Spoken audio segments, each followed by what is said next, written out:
Dis-moi qu'on a du temps pour vivre, pour croire en nous, qu'on nous entend, qu'on nous ment. Quand on nous dit qu'on est près du dénouement. Mais franchement, à 40 ans j'ai plus vraiment le sentiment d'être à ma place. Regarde les choses en face, le temps passe. On réussit à faire fondre les glaces des pôles. C'est drôle vu que nos cœurs ne se réchauffent pas des masses.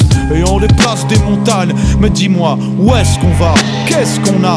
Qu'est-ce qu'on retire de tout ça? Je vois pas le bout du tunnel. Et crois pas que je sois à deux doigts de flancher. Même si des fois j'aimerais changer les choses, les causes à défendre. Y'en a des tas, je peux pas être partout à la fois. Et toi, dis-moi, tu fais quoi? Qu'est-ce que t'as au fond de toi? La rage au cœur, la peur au ventre.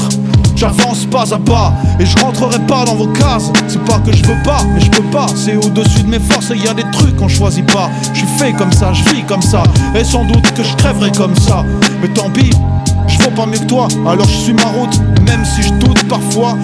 J'écoute cette voix au fond de moi qui me rappelle au bon souvenir des beignes que je prenais quand j'étais môme. Et je pouvais pas m'enfuir, prisonnier de mon propre foyer. Je croyais que je méritais les coups que je recevais. C'est fou comme il est facile de s'enchaîner soi-même sous prétexte qu'on vit avec les êtres qu'on aime. Alors crois-moi, si je te dis qu'il est pas né celui qui me fera oublier qu'on ne doit rien aux autres. Et tant pis si c'est triste, c'est ce que la vie m'a enseigné. Et c'est ce que j'applique aujourd'hui.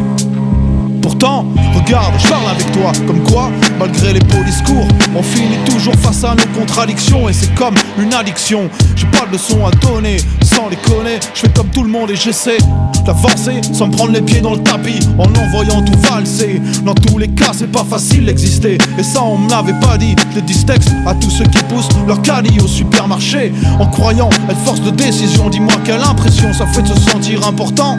On brasse du vent, on parle pas, on attend que ça se passe en espérant ne pas avoir à subir la merde qui se pointe à l'horizon.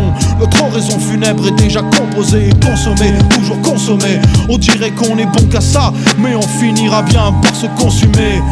Et puis j'ai beau muser la voix, je vois bien que la muselière est accrochée. Juste un peu de mots pour nous laisser montrer les dents de temps en temps. Et puis on rentre à la niche, bien obéissant. On aime le goût du fouet, autant que le goût du sang. Même si on répugne à se l'avouer, à m'adouer par cet os qu'on nous laisse ronger. Loin de songer à se révolter, on se contente d'éponger la merde en se répétant qu'on n'a plus rien à perdre. Et tu parles, c'est comme un mantra qu'on se répète à chaque fois que ça part en couille. On se débrouille pour croire que la prochaine fois ce sera pas pire. On passe notre temps à se mentir sur l'avenir et on croit qu'on va pouvoir repousser l'échéance. Mais faudra bien, tôt ou tard, honorer la créance qu'on doit à ce monde. Et ça c'est pas négociable. Tout se paye un jour ou l'autre et c'est le jeu du capital.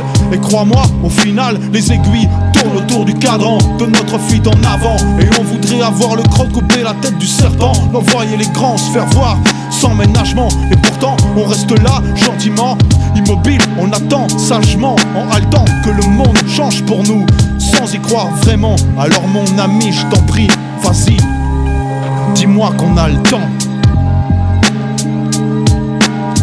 Hein? Dis-moi qu'on a le temps.